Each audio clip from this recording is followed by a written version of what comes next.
All right, so let's get going on today's class. So today we're going to take a look at a special topic, specifically artificial intelligence and some of the ways that it helps us to understand our own cognition. But before we get to that, I just want to announce the Social Media Professional Development Assignment 2. So Assignment 1 is in the books. Thanks for everybody who is participating in that. And now we're ready to move on to our assignment 2. So, yep. I could not find another psychology professor, so I just followed the psychology department. Okay. So I all right. online and searched. I reached out. Okay, so you couldn't find another IUSB?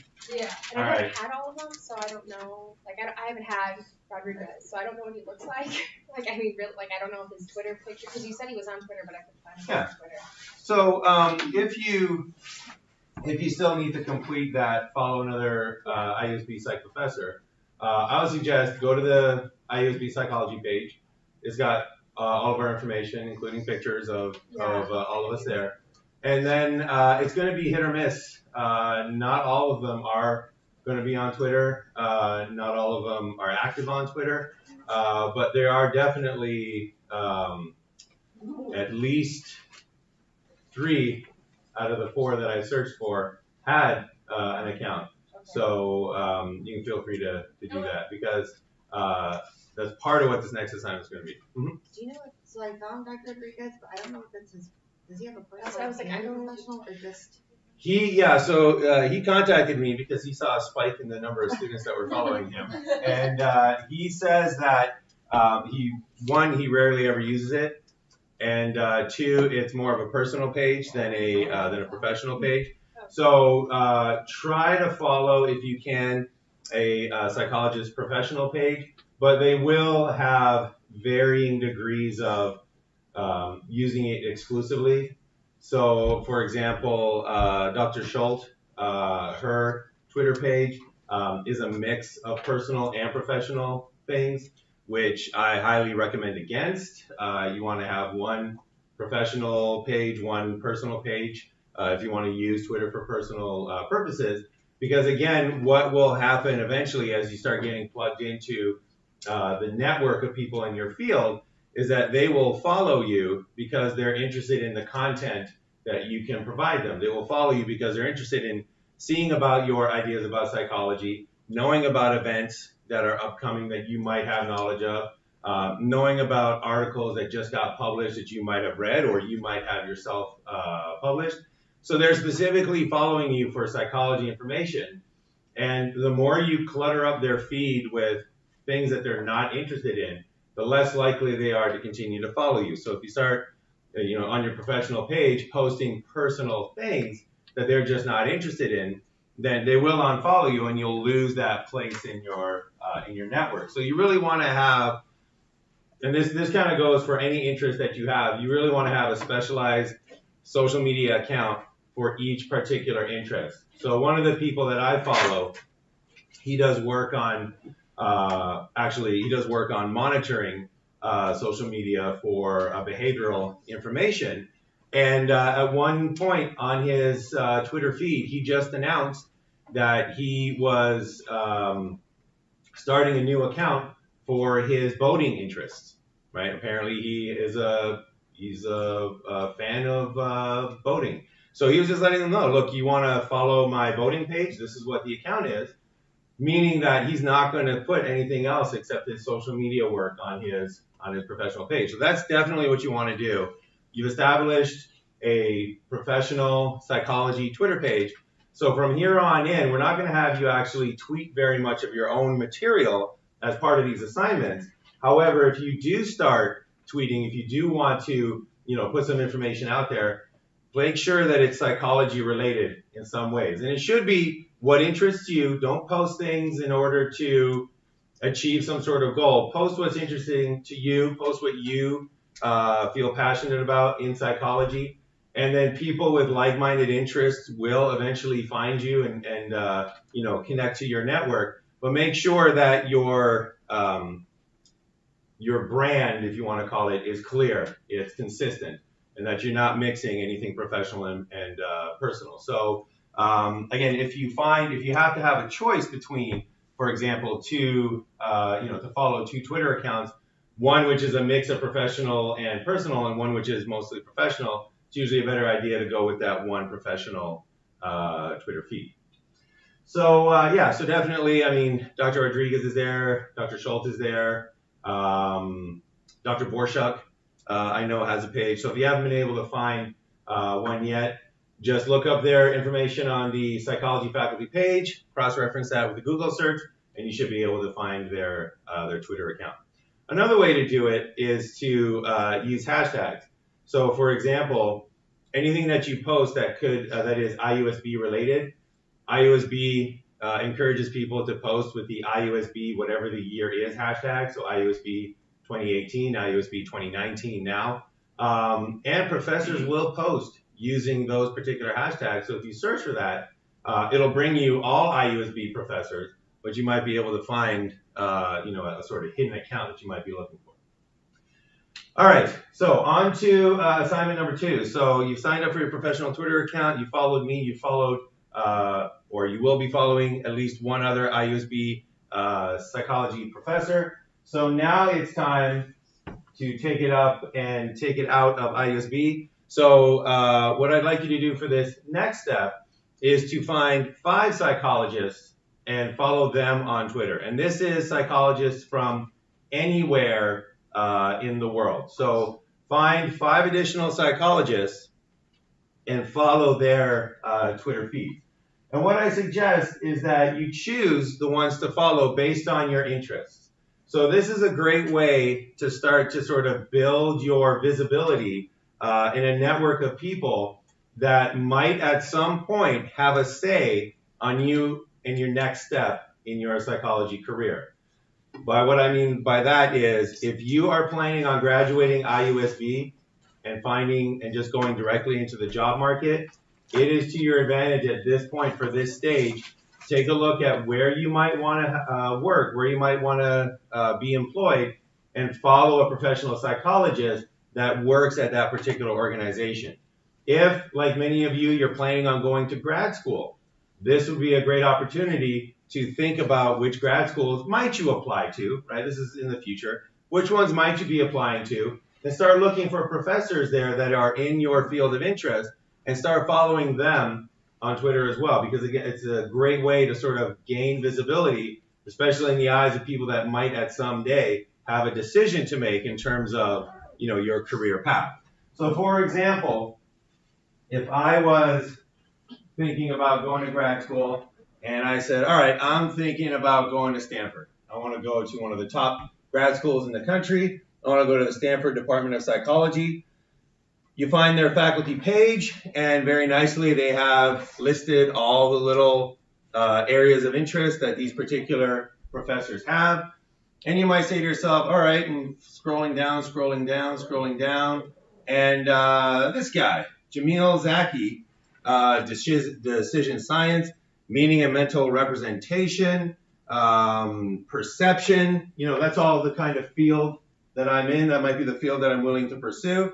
So you check out his website, you check out his faculty page, you do a quick Google search of Jamil Zaki, and lo and behold, he has a Twitter feed. So you find the Twitter feed, you follow it, and that is all that we want to do for this particular assignment. So this next assignment, this next step, you don't have to, again, post anything, you don't have to do any other activity, then find these 5 psychologists and just start following their feeds, kind of get plugged into their circle. And again, what you do is going to be based on your own personal interests. So when you find, the pages on universities that list these particular interests, if you are massive on neuroimaging, take a look for Jeffrey J. Wine. If you are all about developmental approaches, take a look at Laura, Carstensen, and start plugging yourself into the professional world that these particular people occupy. All right, so once you've found your 5, you want to take a screenshot I think that'll work best. So take a screenshot and upload that to the assignments tab, professional development, step number 2. So you'll see in assignments, there's a professional development group. Step number 2 is where you're going to upload that. And that is due in a week. So 1 week to find 5 individuals to follow. And that's it. Click on that follow. And that's all that we're doing for step 2. Any questions about that? All right. Okay, so the next thing we're going to do in cognitive psychology is this is a special topic that I wanted to cover because of its importance both to our world right now, but also to psychology. And that has to do with representation and how it ties into artificial intelligence. So what we're going to do is we're going to have a quick recap from what we saw last time. So we're going to take a look at the information processing, what an information processing system is. We're going to just recap Marr's tri-level hypothesis, talk about what a representation actually is, and then we're going to go through those Pandemonium model solutions. So if you remember, I posed you 2 challenges in terms of what would happen, or what does the Pandemonium, demons speaking to other demons model of letter recognition predict would happen under a couple of circumstances. So hopefully you try to work those out. We'll take those up in class today. And then we're going to move on to artificial intelligence, talk about why it's important, specifically psychologically for psychologists, why is it important? And it boils down to a very, very important hypothesis known as the physical symbol system hypothesis. And then we're going to end it with a look at Turing machines and the Turing test for mentality. All right, so just to recap the information processing system, this is the approach we're using in cognitive psychology. This is the idea that we have information in the external world that enters our mind, and this information from the external world that enters our mind is somehow processed by our mind to give us an internal representation, an internal symbol that our mind uses, and then that processing can be further processed with other parts of our mind, such as our memory, and that would lead to a perception, a cognition, a thought, a behavior. In this case, that would lead to the behavior of stopping because we're looking at a stop sign. When we were talking about understanding the mind, understanding cognition, we talked about Marr's tri-level hypothesis. And this was Marr's idea of what must be understood for us to say that we fully understand, an aspect of the mind. For us to say that we fully understand how the mind works, we need to understand it at 3 distinct levels of analysis. First is the computational level, the problem that is faced. That is basically, for us, you can think of it as a description of what humans can do. So we need to differentiate between what humans cannot do and what humans actually can do. And as psychologists, we're trying to explain what can humans do. So this is almost like a catalog of the behaviors and the cognitive thoughts and processes that we can accomplish. The representational level, these are the strategies that might be used in order to accomplish that previous computational level. So we can alphabetize lists. What are the strategies that we might use to alphabetize those lists? We can recognize faces. What are the strategies that we might use to recognize those faces? So these are the strategies that might be used, and this is in computational terms, meaning that it's in theoretical terms. It's hypothetical strategies. It's using, as we've seen, concepts and ideas that we're not saying actually occur in your brain. We're just saying that that is the strategy that your mind might use to solve these particular computational level problems. Implementation level, this is the last level for understanding, and this is how is this actually done in a real physical entity. So how does our brain and the neurons and the connections that come together actually implement this strategy that we have at the representational level? So if we alphabetize lists, we have that computational level ability. Representation level, we use a bubble sort. where we just go down and switch pairs if they're out of order. This is how is that accomplished in our brain? How are the neurons actually connected? What areas of the brain are involved? What are the links and the positive potentials that are involved in it? How does it actually done in a physical entity? And as I mentioned last time, this representational level is where we're going to stay. This is where we're going to spend most of the time in this class, understanding what could the potential strategies be of how our mind manipulates and transforms that information that enters it. All right, so we talked about representational levels. So what is a representation? Representation is the internal symbols that are used in your mind to stand in for some external reality. So what are the symbols in your mind that stand in for that thing out there that you need to do some cognition on, that you need to do some sort of processing on? And the challenge in cognitive psychology, one of the big ones, is to try to figure out what these internal symbols might be. What are these representations? Because there are many ways to represent the same idea. So the external reality of two-ness can be represented in a bunch of different internal symbols. And we've seen this, a nice concrete example of this is just how many languages are there in the world. Each of those languages is a way of representing the external reality. They all sound completely different, but they're all representations of our world. And you can think of your mind speaks a certain language, and we have to discover what that language is. What are those internal symbols? And we saw that these internal symbols, they do have behavioral implications. So if this is the external reality, it can be represented. This is known as an image symbol. It maintains a lot of the physical properties of the external reality it's representing.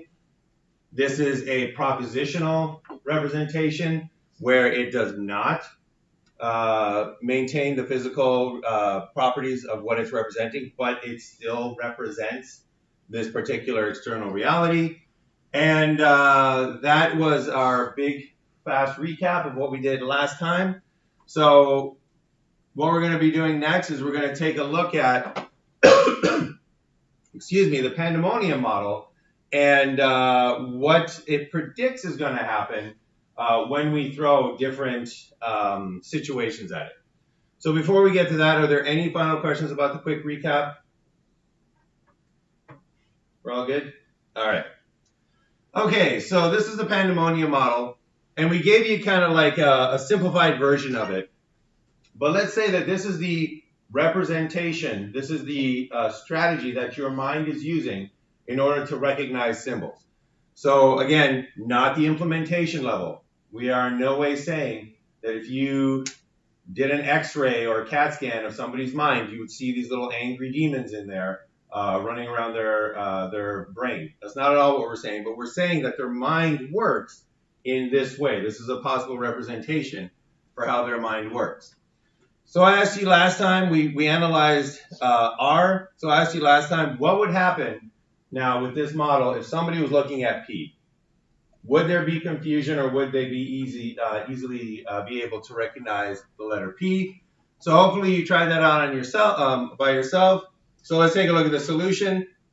So for this model right here, we have P here. It goes into the image demon.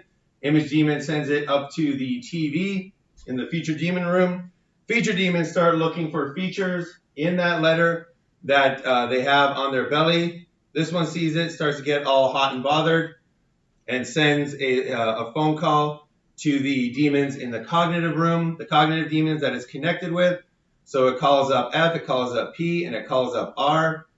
This demon here also sees what's on its belly. It gets all hot and bothered, and it starts complaining to the cognitive demons that it's connected to. So it starts complaining to P, it starts complaining to R. This one does not see anything, so it's not at all angry. It makes no calls. This one does not see anything, so it's not at all angry. It makes no calls. So then we have the cognitive demons, and they start telling how many feature demons have been complaining to them. And cognitive demon R says that 2 feature demons were complaining. Cognitive demon P says that 2 feature demons were complaining. Everybody else does not know what's going on. Oh, sorry. Cognitive demon F has 1 feature demon that's complaining. Z got absolutely no phone calls. And now the decision demon has to decide who got the most complaints. But notice that in this situation, it's a tie. So the decision demon cannot make a decision in terms of what they are looking at. Cannot make a decision in terms of, is this a P or is this an R? So this is an example of where our representational level fails with this model to explain our computational level. Because we know that humans can tell the difference between a P and an R. So what this means is that something here is missing, right? Something here needs to be changed in order for this theory to be a representational explanation for our computational abilities. All right, any questions about the analysis of P? All right. So the next challenge that we pose, and again, this is one of the reasons why you work with models like this, is it lets you ask sort of what would happen questions, what if type questions that can lead you into looking into new avenues and new explanations. So for this one here, we ask, well, what would happen if you suffered a, say, traumatic brain injury and you lost one of these connections? Specifically, you lost that slashes connection to the cognitive demon R. What would this mean behaviorally for your ability to recognize letters? Well, in this case, if you had that R and it went into the image demon would send it up to the TV, and your feature demons would start to recognize images on their belly. So the vertical feature demon would start sending complaints to cognitive demons F, P, and R. The curved line feature demon would recognize their symbol and start sending complaints to P and R. The backslash or / demon here wouldn't send any complaints because it doesn't see anything that matches its belly. But this one here would get hot and bothered because it sees this little diagonal line there, it sees this little slash line there, but its connection is gone. So it can't communicate with R anymore because of that traumatic brain injury. So now the cognitive demons start talking amongst themselves. And once again, R says, I've got complaints from 2 feature demons. P says, I got complaints from 2 feature demons. F says, I only got the complaint from the 1. Z's saying, I don't know what you guys are talking about. I didn't receive any complaints. And in this case, a cognitive decision demon would again not know which letter they were looking at. They would again confuse R and P because this connection was gone. So theories like this and representations like this can help us model a lot of interesting human behavior, such as what happens after brain injuries, such as what might be the cause of anything that causes letters to be falsely recognized. So people with dyslexia, people with other forms of reading problems. It can help you to start getting an understanding of what it is that is at issue with how they recognize letters. And as a psychologist who wants to help individuals, if you have a good model, say, for example, a good Pandemonium model that explains a dyslexic individual's ability to recognize letters, using this information, you could then create an alphabet that would not have that sort of confusion. Right? That might be one way to actually apply this, to help the lives of those, who are struggling with letter recognition. All right, any final questions about the model and what we went over last time? All right, so let's start talking about artificial intelligence. So this is not a computer programming class. So why are we bringing up artificial intelligence? Why is it important? The big reason, the big impact that artificial intelligence has had on cognitive psychology can be traced back to the idea of the physical symbol system. So a physical symbol system, we got one pictured right here, the abacus. It's a system that has certain properties. So first off, it's a physically realizable system. It has to be able to exist physically in the real world. It's not a hypothetical construct. It's something that you can actually make out of matter. You can actually make it out of material. A physical symbol system contains a set of symbols. It contains physical patterns that can be strung together. So this physical symbol system here, this abacus, has these sets of symbols. It has these beads here, and those beads stand for something. So they have symbols that can be strung together and can be interacting with each other. And it contains a set of processes, a set of rules that operate on those symbols. So if you've ever tried to use an abacus, you know that you can't just willy-nilly move the beads where you want them to. There is a specific set of rules for how to deal with an abacus. So, for example, this row down here, these are the ones. So this is 1, 2, 3, 4, 5, 6, 7, 8, 9, 10. As soon as all of these, if you're counting, as soon as all of these go to one side, the rule is you push them all back to the other side and you move the tens over. So this is 10, 20, 30, 40, 50, 60, 70, 80, 90, 100. These are the thousands. And it has the rules where as soon as one row goes all the way to one side, you move it back and you move one bead from the row above to the other side. And that's one of the basic principles of using an abacus. So let's not go basic, let's go super advanced. So this is a picture of somebody, or a video of somebody who actually knows how to use an abacus, and you can kind of see these rules in place for operating on these physical symbols. All right, so this is a pharmacist just doing calculations. And you can see just how fast they're moving between the different symbols. And this is all rule-based. There's a definite set of rules for operating within that abacus. All right, and that also showed me that I do not have my volume on. And that'll be important in just a little bit. All right, and then the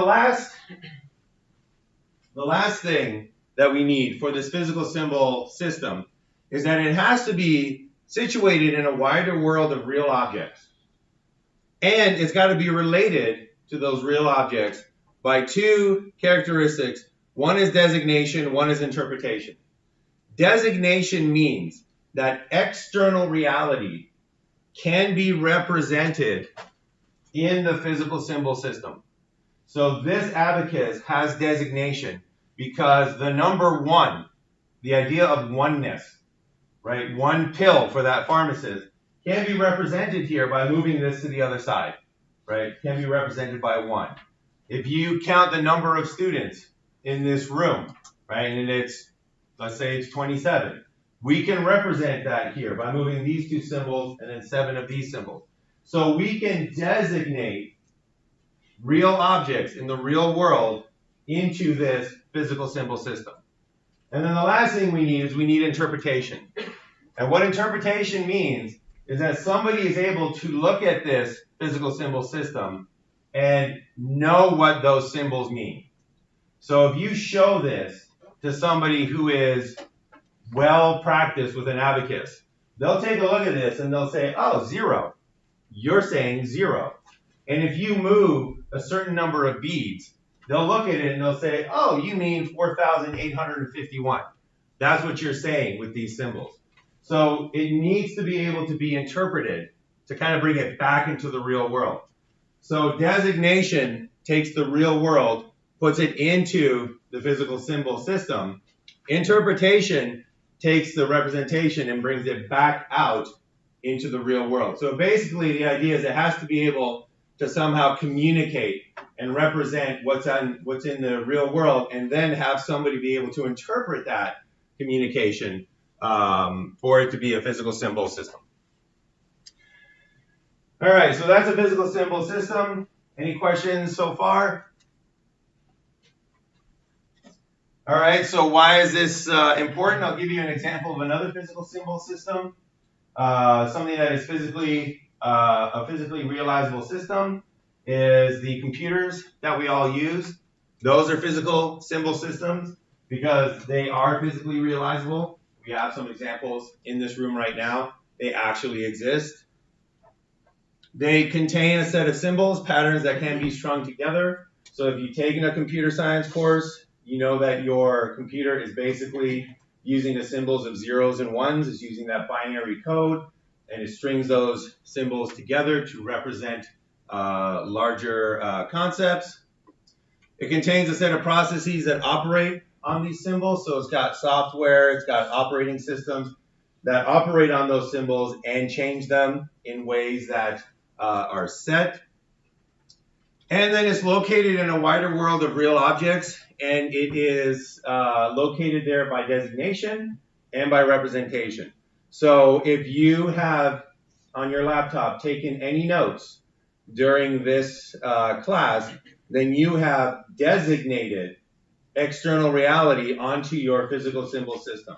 So if you wrote down must follow 5 psychologists for professional development, you have designated the reality that you have this assignment, and that's one of the criteria, well, no, for this one, that is the criteria for this assignment. It's linked by interpretation. So later on, when you open up that Word file and you read, oh, my to-do list must follow 5 psychologists on Twitter, you have interpreted those particular symbols. So a computer is a physical symbol system because it satisfies all 4 criteria. Yep. Just a clarifying question. So is a physical symbol system like the physical object, or how you use it, or both? It's both. Okay. So it has to be a real object. It has to be something physical. That's the physical part of it. And how it's used, that's the symbol system part of it. So it has to have symbols. So like a rock is not a physical symbol system because it doesn't contain any symbols.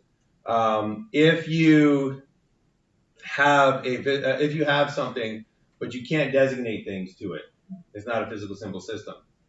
And then lastly, if you have something but nobody can understand it, it's not a physical symbol system. So all those 4 criteria need to be present. It needs to be physically realizable. It needs to have a set of symbols. It needs to have rules for operating those symbols. And then it needs to be connected to the wider world via designation and interpretation. All right, so I'll give you one last example of a physical symbol system. Oh, no, I'm going to give you the physical symbol system hypothesis first. All right, so why are we talking about these physical symbol systems? So the physical symbol system hypothesis, this came from Newell and Simon, and they are massive in the world of computer science, massive in the world of cognitive science. And they hypothesized that a physical symbol system has the necessary and sufficient means for general intelligent action. So we do have physical symbol systems that do things specifically, right? So an abacus just does math, right? That's all that it does. But they proposed and they hypothesized, and this was way before computers got to the point where they did, but they hypothesized that this type of a symbol, this type of a thing, this physical symbol system has the necessary, what is needed, and sufficient, what is enough, means for general intelligent action. And that was a big, huge realization. That was a big, huge turning point because psychologists saw this and they said, well, humans are general intelligent action things, right? We can do general intelligent action. So maybe the best way to understand us, maybe the way that we can start understanding what cognition is all about is by thinking of ourselves as this physical symbol system. So this physical symbol system idea started being applied to humans. And when you break it down, we satisfy everything that a physical symbol system needs to be. So first off, we're a physically realizable system, right? We're here. We're made of stuff. We actually exist. So check on that. Secondly, we contain a set of symbols, physical patterns that can be strung together. So much like the abacus beads are physical things that can be moved back and forth, much like the electrical signals in your computer are physical things that move back and forth, we too have physical patterns that can be strung together. The neurons in our brain actually exist, and they actually can be connected together to symbolize and be the symbols that we use for our cognition. So we have this set of symbols, which is our neurons. We have processes that operate on these symbols. So we have processes such as excitatory connections, inhibitory connections. We got action potentials. We have new connections being formed or old connections dying out. We have processes that work on these symbols, these neurons. And then finally, we are located in a wider world of real objects, and we relate to those real objects both by designation and by interpretation. So when somebody says something to us, like congratulations on earning your degree, we can represent that. That can be designated to us, and we can represent that idea that we have finished our academic career and we have earned our degree, or at least this stage of the academic career. So that is somehow represented in our physical symbol system. And then we can then interact with the world through interpretation, and we can say, thank you very much. And it can be interpreted by this external world, right? So this is not a confusing statement, right? This is, again, that representation of that physical symbol system on the inside, represented outside through interpretation where it can be understood, right? So the key here is that this opens up a way of understanding cognition. This is an approach that could possibly be very fruitful for us to understand cognition. It basically kind of got their foot in the door as psychologists to say that, well, let's think of our mind as a physical symbol system, and we can do general intelligent action. So if this hypothesis is true, it might be the way to understand human cognition. Mm-hmm. Will that only apply for people who speak the same language then? Well, yeah. So it has to be interpretable by somebody. So the fact that you might not understand it doesn't mean that it's not a physical symbol system. But if nobody understands it, then it's not a physical symbol system. So the fact that I can't use an abacus doesn't mean that an abacus is disqualified as being a physical symbol system. But if nobody can use it, then it's not related to our world through interpretation. So like a baby talking then, or like babbling, I guess, would it be, like, I don't think really anyone understands what like a baby would be saying. Yeah. If you couldn't understand anything a baby was saying or trying to communicate, then I think that would disqualify it as a physical symbol system. Yep. Good point. I never thought of the baby counterexample to the physical symbol system. Any other questions? Yep. Wouldn't it include like any kind of physical experience, like including hearing something and like interpreting that, like, oh, that's a bird chirping, or like feeling a touch and like realizing what it is, not just language? So then you'd recognize like the baby is making a sound rather than what it's saying. Yeah. So there could be cues besides language. So for example, when babies cry, we interpret that as like one of three things, right? They're either hungry, they need to be changed, or they need to go to sleep, right? Typically that's that's what you interpret it as. And again, it's not that you have to do all of these things every single time in order to be a physical symbol system. So if I see a bird and I'm like, well, I'm going to keep it secret, I don't want anybody to know about that bird for whatever reason. That doesn't disqualify me as a physical symbol system. But when I say, oh, I saw a bird this morning, if you can all understand that, oh, I know what the professor means, that links me to this external world through interpretation. Any other questions? All right. Okay, so this was a physical symbol system hypothesis. So they were hypothesizing, that's kind of snuck in there, but they were hypothesizing that a physical symbol system had the necessary and sufficient means for any general intelligent action. So now the question is, well, do they actually have that potential, right? So an abacus clearly doesn't have general intelligent action, but can a physical symbol system have general intelligent action?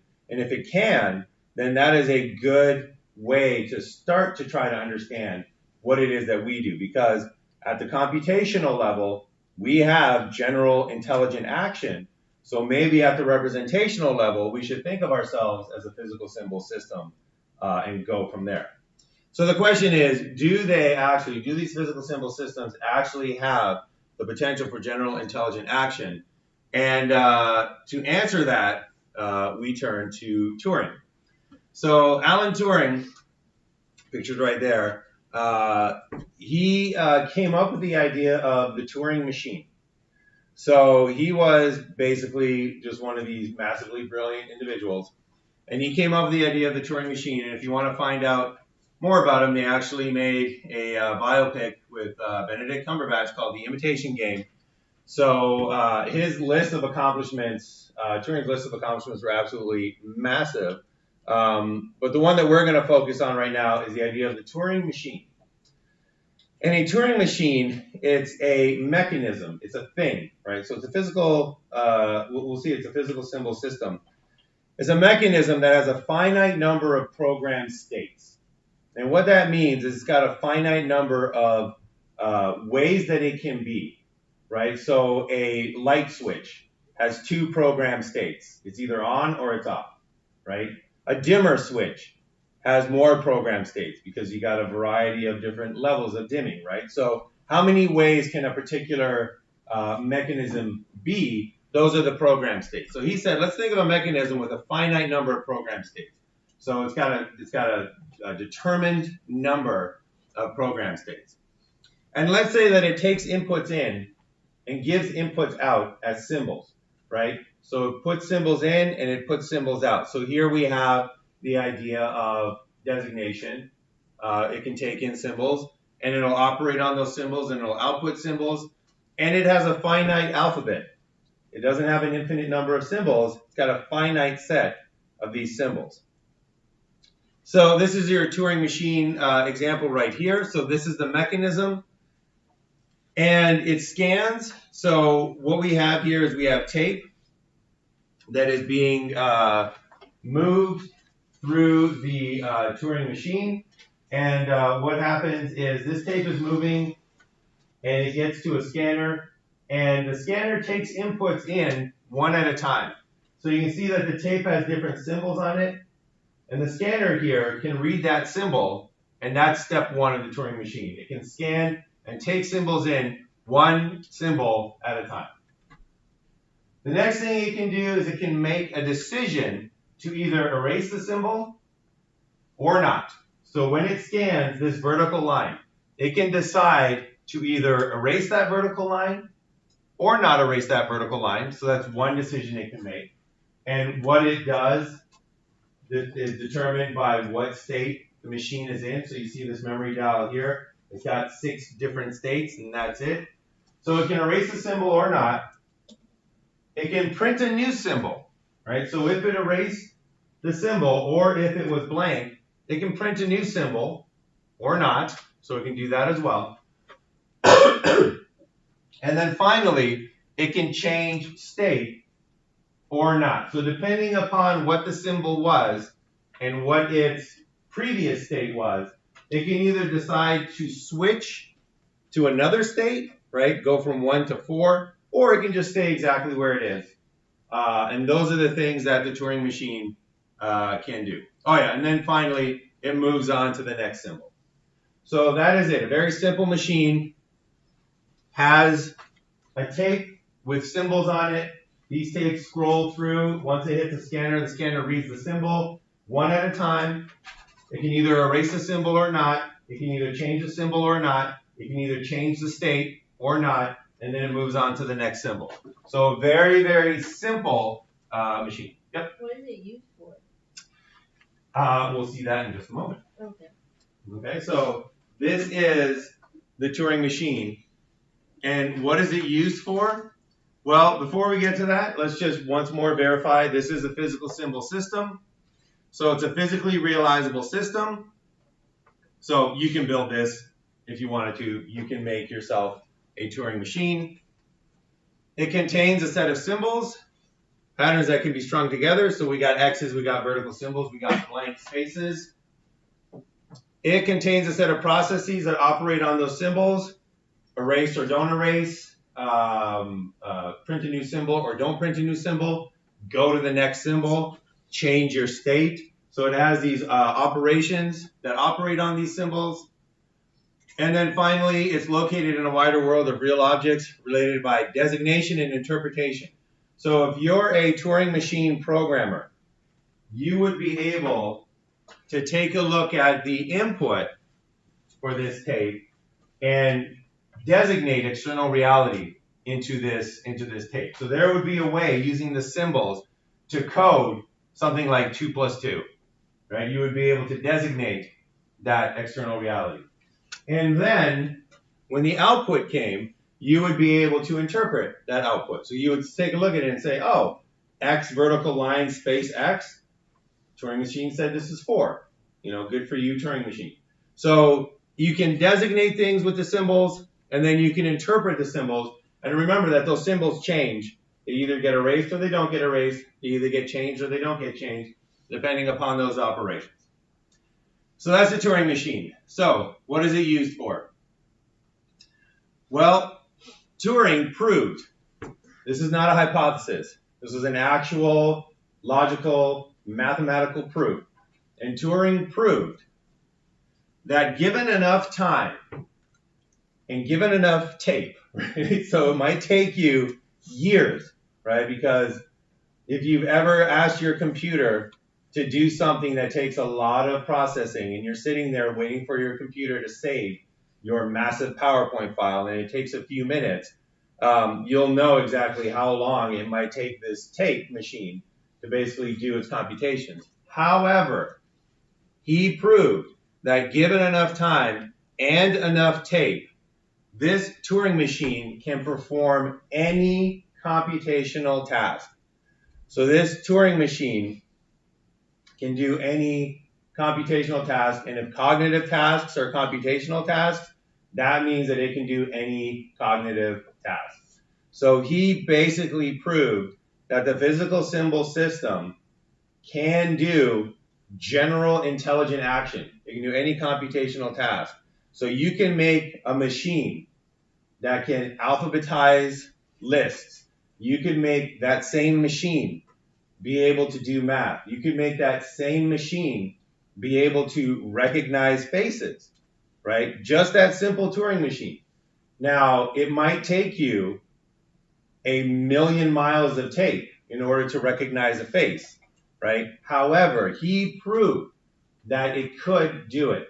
And that proof means that this idea of a physical symbol system is basically a very promising, fruitful way to understand what we do, because again, we can basically almost do any cognitive task. We're a very generalized programming machine. All right, any questions on on that so far? So in other words, Turing machines manipulate symbols. They define cognition in terms of manipulating symbols. So we might do the same thing for us. So it might turn out that we ourselves are Turing machines. We ourselves are these physical symbol systems. Well, we are physical symbol systems, but we might be these Turing machines that manipulate symbols like our neurons and our neuron connections and impulses. And then we can define cognition in terms of manipulating those symbols.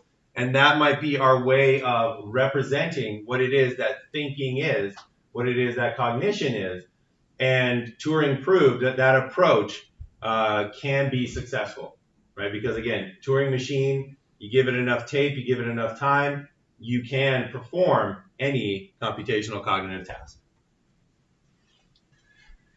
All right.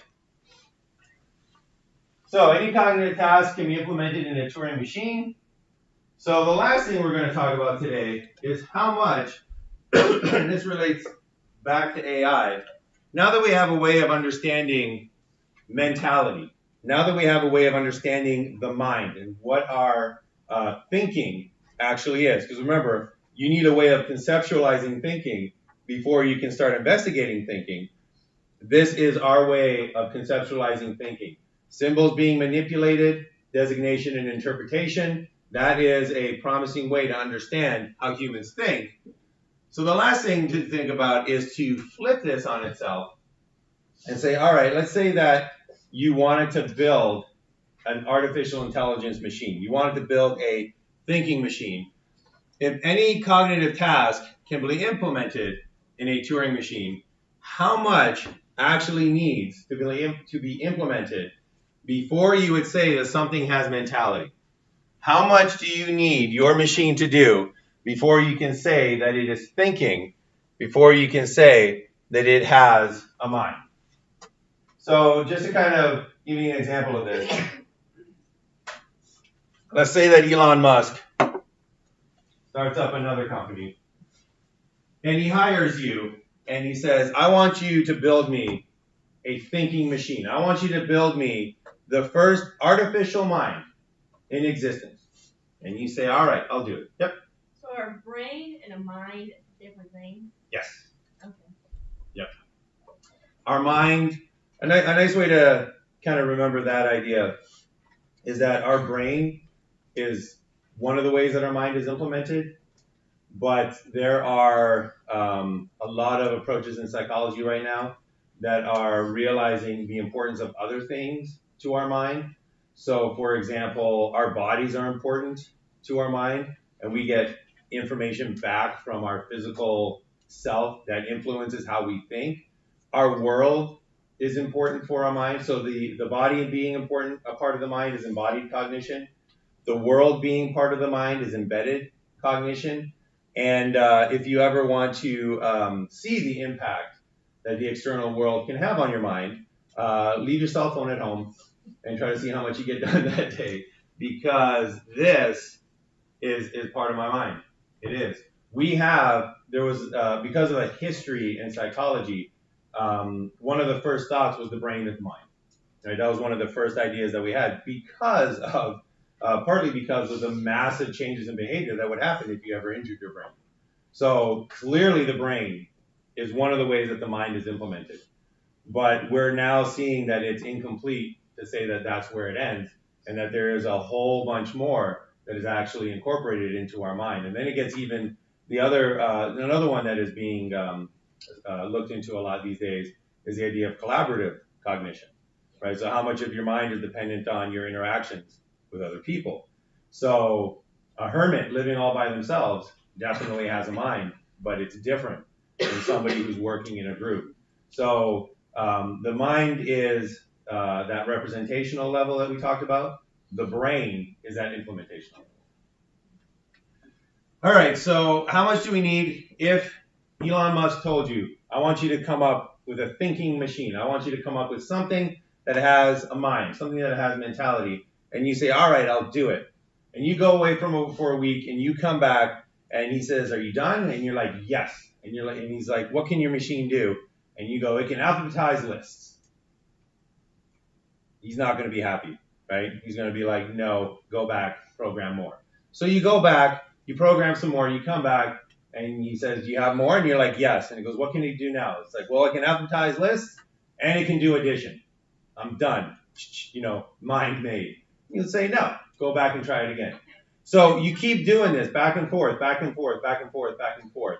And the question is, at what point would someone be satisfied? At what point would somebody, if you came to them and said, look, I have this program here, and it can do this, and this, would they say, you've done it, you've made a mind, you have made something that can actually think and has mentality, you have crossed over into this artificial intelligence.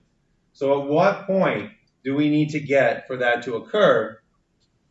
Turing asked, what is this sufficient condition for mentality? So what is enough?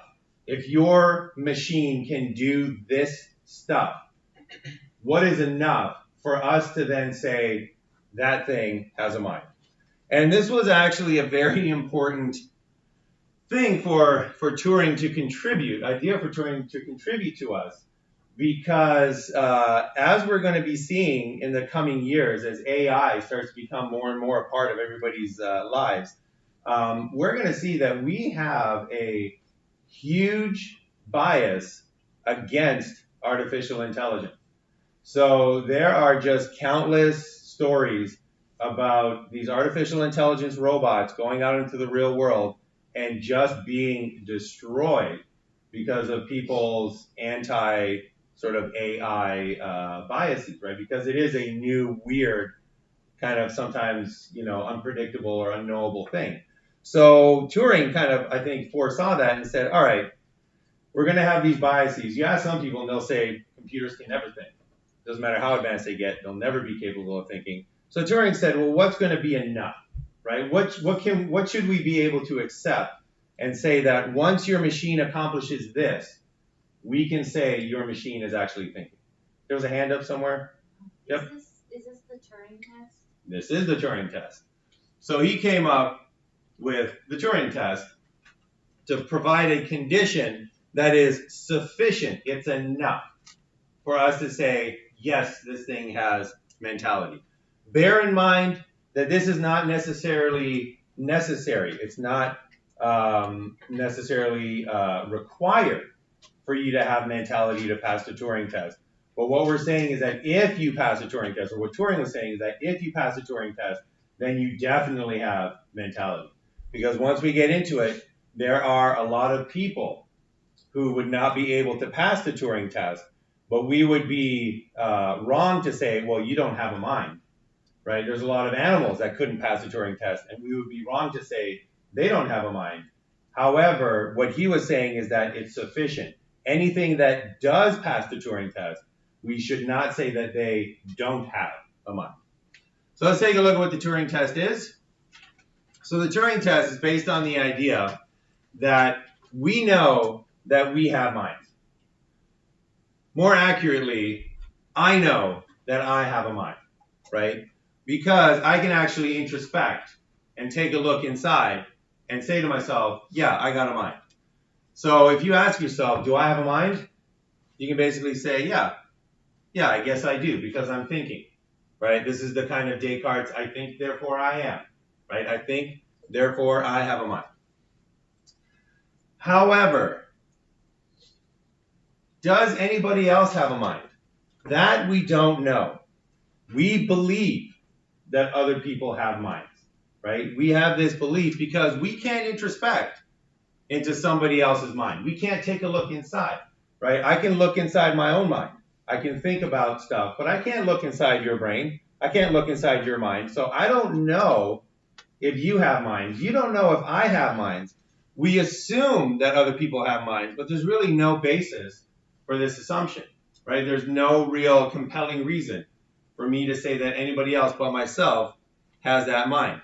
So what is this best evidence that we use for minds? What is this sort of, because I do think that everybody here has a mind.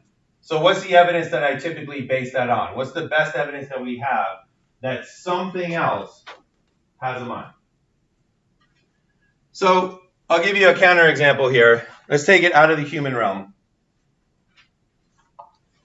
Let's say that this veterinarian here, he goes up to a cow. Let's say he doesn't know how cows work, so he says, hello there, Mr. Cow. And the cow goes, moo. This is no mentality, right? You would not say, oh my gosh, I found a cow with a human-like mind, right? I said, hello there, Mr. Cow. The cow said, moo. Call the papers. You'd be like, no, don't call the papers. This is no mentality. Nothing to get excited about. On the other hand, if you went up there and said, hello, Mr. Cow, and the cow said, hi, Mr. Scientist, then you might say to yourself, oh my gosh, look at this.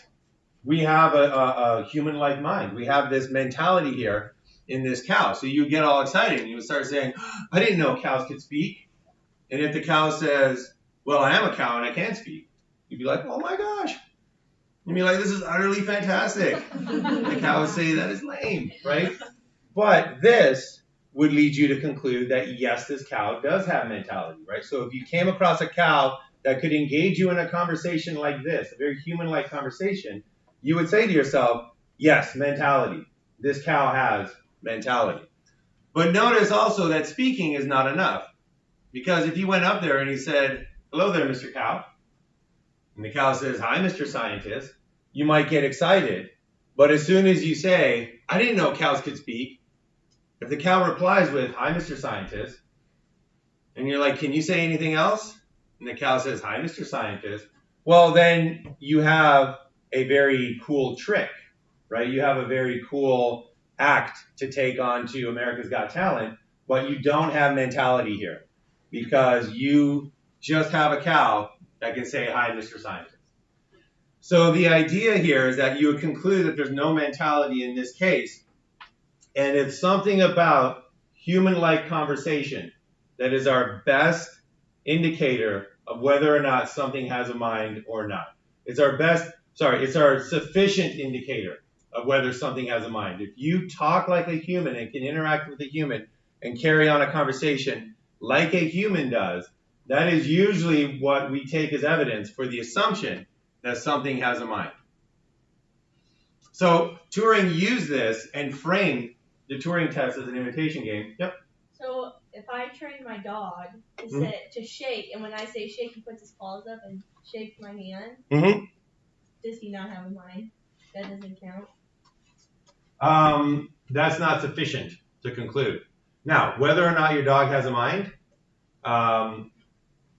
whether it's below the Turing test, you can debate. Whether that's what Turing was saying. If it's below the Turing test, you can debate whether something has a mind. But if it's above the Turing test, we should accept, yes, it has a mind. So if you teach your dog to shake, ask a comparative psychologist, of animal, behavior, and they'll be like, yeah, it has a mind, this has a mind, this animal has a mind, this animal has a mind. But you'll also get other people saying, animals don't have minds, right? Animals don't have, this ability to do cognition. So what Turing wanted to do was to say, well, here's a line, right? Here's your Turing test line. And if you are, right, here's the line that we put for the Turing test. And if you're below it here, maybe you have a mind, maybe you don't. You can argue yes, you can argue no. But if you're above, you got a mind, right? If you pass the test and go above, you have a mind. So that's what he's saying. So again, there are many things that would fail the Turing test that the vast majority of us would still say, no, that has a mind, right? So a baby's going to fail the Turing test, but most people will be like, yeah, my baby has a mind. Babies have minds. But the point Turing was making was that if you pass the Turing test, then you have to conclude that this person has a mind. Because again, the best evidence that we have that other people have minds is our ability to engage in conversation with them. Because, again, something might look like a human, but if you walk up to a realistic store mannequin and you're sitting there and the store mannequin doesn't engage you in conversation, you're not going to sit there and say, you look very human, friend. I'm going to consider you, that you have a mind. You're going to say, this thing doesn't have a mind. So his point was that if you can pass this kind of conversation threshold, then you can't argue that they don't have a mind. Yep. So the Turing test, you said a couple times that it determines mentality. So I wanted to ask, can something have a mind without mentality, or are they kind of the same thing? It's the same idea. Okay. Yep. So why is it an assumption? Why don't we know that other people have minds? If I know that I have a mind, and he knows that he has a mind, and I know that he knows that, why is that an assumption? Well, the idea is that we don't have access to your mind. We don't have access. Nobody else has access and can see it. So, for example, if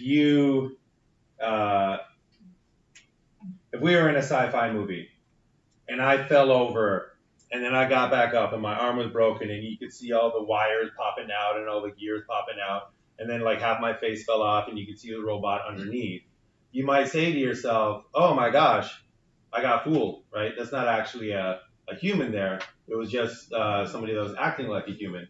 So you know, again, that you can't do that. You can't introspect into my mind. You can't take a look inside. So I could be a very convincing automaton, and you wouldn't know. But you can take a look inside yourself, right? You can take a look inside yourself and say, am I thinking right now? Yeah, I am thinking. So I must have a mind.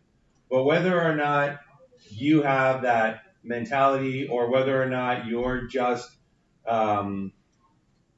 unconsciously going through the motions, whether or not you actually have, it's a bit of an abstract concept, but whether or not you actually have this kind of entity or thing that we can call a mind, I don't know for sure.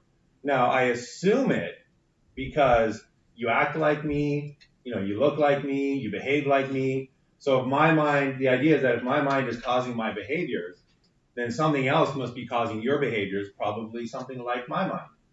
But I don't know that for sure. Yeah. So you mentioned with babies how Mhm. they would be below that mind. Yep. What about adults with special needs, or Yep. even older children who you can tell that they have cognitive function because of Yep. the way their behavior and the things that they do, their responses that are nonverbal responses. Mhm. So I guess how would the Turing test gauge that? Is They would there fail. something? Is there something updated that works for those, or are you going to get into all that? No, well, they would fail the Turing test. And that's, again, the important thing to consider, that the Turing test is not what's necessary for a mind. So, again, you wouldn't say, oh, those people don't have minds, right, because they failed the Turing test. So the implication is if you have a mind, you have rights. So if you don't have a mind, then you lose, some of those human rights, right? So that cow that could carry on a conversation should not be treated like a cow. It should be treated like a person because it has intelligence. It's got human-like abilities. So it's a very sensitive issue because nobody wants to be told you don't have a mind. However, that's not what the Turing test says, because you can have a mind and still be below that threshold set by the Turing test, right? Well, what you cannot be is above that threshold and not have a mind. So it's essentially just like the obvious proof that this has a mind. Exactly. It's the obvious. Okay. It's the obvious proof, the line of proof that something has a mind. And again, this was, I believe, designed by Turing, and it was a very smart thing to design this because there's a lot of people that do not want to ever consider that artificial intelligence could ever have a mind, that we could ever make a mind, that we've ever made something that can do, or basically that kind of replicates the mind that humans have, partly because of our biases, that's one of the things that makes us special. One of the, I'll just give you an interesting aside to kind of show this. One of the funniest studies I ever heard about in biology was somebody was trying to measure intelligence across different animal species. And they used, and they were looking for different physical measures to determine intelligence. So they were like, well, what about the size of your brain? That could determine, that should be what determines intelligence. And that was fine until they found out that humans don't have the biggest brains. And then they were like, well, no, we can't. That's not good, right? That's not a good measure. Relative brain size, right? It's relative brain size compared to your body. And once again, humans did not come out on top. And they said, no, that's a horrible idea.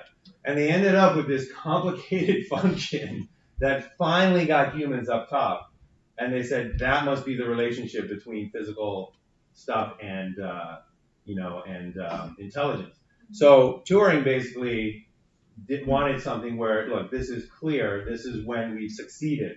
And I think he probably, I mean, this is probably tied into the fact that he was a homosexual at a time when that was extremely dangerous. And he probably knew about people's biases and people's inherent prejudice against things that are different. So he would know that at some point you could put a computer or a program in front of somebody, and that program could act exactly like a human being, but because it's a computer, the person would say, that thing doesn't have a mind. You know, I will not recognize it as a mind. So he said, well, why don't we treat these artificial intelligences and hold them to the same criteria that we would hold humans? And he actually overshot it because he wanted something that nobody could argue with, right? He wanted something that nobody could say, no, that's still not enough, because this ability to engage in a conversation is exactly what most of us use every single day to say, this person has a mind. So he said, all right, the way that we treat humans and evaluate whether they have a mind at the most high level, let's just apply that to computers, and that will be our test for whether or not it has a mind. All right, so you probably figured this out. We'll just wrap this up with what the imitation game is, and then next time we'll take a look at some examples. But what the Turing test boils down to is an imitation game.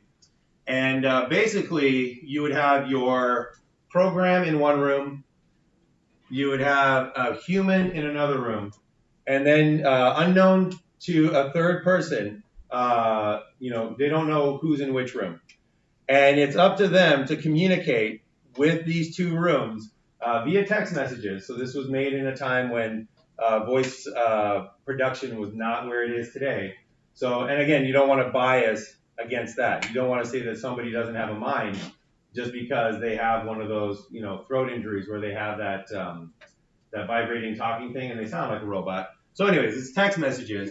And what you would do is you would just send it questions. You would send a question to room A, send a question to room B, and get answers back, and just continue this process.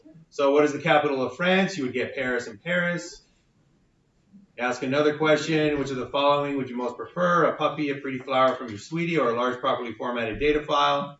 And you would get the answers for that. And basically, if you could tell which room the computer is in, it fails the Turing test, right? So if 50% of the people, if most people thought room A had the computer, that program failed the Turing test, and we would not say necessarily that it has sufficient mentality. However, if most people, half of them thought room A had the computer, half of them thought room B had the computer, then that computer passes the Turing test. And we'll see next time that we are actually getting pretty close to somebody passing the Turing test, but up until now, nobody has actually been able to do it. All right, so that is it for today. Any final questions? So we'll wrap up AI when we meet next time, and also we'll go on to the next stage and start taking a look at attention.